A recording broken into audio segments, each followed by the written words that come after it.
Kurnool market యార్డ్లో రైతులు తెచ్చిన ఉల్లి ఉత్పత్తులను జిల్లా కలెక్టర్ పి రంజిత్ బాషా పరిశీలించారు. ఈ సందర్భంగా రైతులతో మాట్లాడి వారి సమస్యలను తెలుసుకున్నారు. ఈ కార్యక్రమంలో SP Vikrant Patil, joint collector doctor B Navya పాల్గొన్నారు.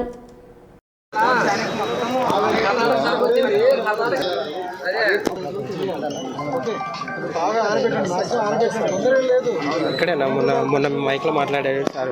ప్రాబ్లం లేదు, మీరు ఏం చేస్తారు, ఎట్లా ఆరే వరకు ఉండండి. ఇప్పుడు ఏమవుతుందంటే మీరు ఇక్కడ ఇచ్చిపోయిన తర్వాత వాడికి పంపిస్తేనే ఏమవుతుంది, అది డ్యామేజ్ ఏం చేస్తారు, వాడు 3 నెలలు కర్నూలు ఉల్లి బాగాలేదు అని చెప్పేసి అందరికీ కావాలి. అర్థమైందా? వర్షం పడింది అర్థం చేసుకుంటాం. వర్షం వచ్చింది కాబట్టి సిచ్యువేషన్ 30 ఏళ్ళ నుండి చెప్పలేదు.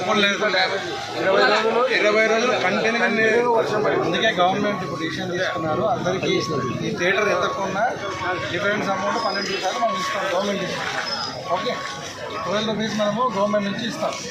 ప్రాబ్లం లేదు, వాళ్ళు ఎంత తీసుకున్నా ప్రాబ్లం లేదు. మిగతా డిఫరెన్స్ అమౌంట్ గవర్నమెంట్ ఇస్తాం. సో అందరికీ ఇది చెప్పాలి. బట్ రైతులకి మీరు ఎంత వచ్చింది ఈరోజు మొత్తం? 300 లాట్స్. తొందరపడి ఏమి ఎవరు పోయాల్సిన అవసరం లేదు. నిదానంగా దాని కొద్దిగా ఆరబెట్టుకొని నిదానంగా తీసుకోండి అండి. అప్పుడు 12 కంటే ఎక్కువ పోయే అవకాశం ఉంటుంది. తొందరపడాల్సిన అవసరం లేదు. ఓకే, అందరు చెప్పండి, మీ ఊళ్ళలో కూడా చెప్పండి. మీరే కదా ఈరోజు అంతా మొత్తం ఉల్లి కొంటాం ఈరోజు. ఓకే, నిదానంగా ఓపికగా ఉంటే అన్నీ ఇచ్చేసి వెళ్ళండి. మీ పేరు, మీ అకౌంట్ నెంబరు, మీ మొత్తం డీటెయిల్స్ ఇస్తే మీకు అమౌంట్ కూడా ఇప్పుడు 1 కోటి రూపాయలు వచ్చింది అమౌంట్ నిన్న, మళ్ళీ అడిగాము.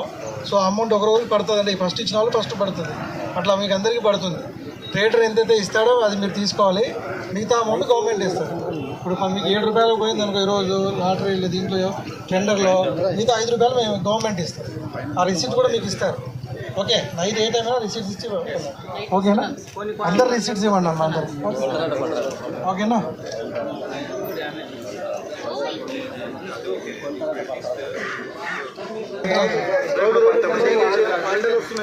మీరు రైతులు మన ఫార్మర్స్ అందరికి చెప్పండి, మీ ఊర్లలో కూడా తొందర ఏం లేదు, నిదానంగా తీసుకుంటారని చెప్పండి.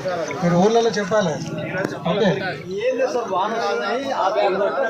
మీరు అట్లా చేస్తే ఏమవుతుందంటే కాయ పాడైంది అనుకోండి, ఇప్పుడు ఈ సంవత్సరం సరే, తర్వాత మన ఉల్లిగా పేరు వచ్చేస్తుంది బాగుంటుందని, అది రాకూడదు. ఎప్పుడు వర్షం పడడం వల్ల కొంచెం డ్యామేజ్ ఎక్కువగా పడుతుంది. అదే ఈ సంవత్సరంలో వర్షాలు వచ్చాయి కంటిన్యూగా అర్థం చేసుకుంటారు. ఒకసారి మనకు బ్రాండ్ గట్లా వచ్చింది అనుకో పేరు, అది సంవత్సరం ప్రాబ్లం అవుతుంది. ఇప్పుడు లాస్ట్ టైం 4,000, 5,000. సో అది ఒక పేరు రాకూడదు. కర్నూలు అంటే ఒక పేరు ఉండాలి. అలా మనం తయారు చేసి ఇస్తే మనకు బాగుంటుంది. తొందరపడకండి, తీసుకుంటాం, అన్నీ తీసుకుంటాం. ఓకే.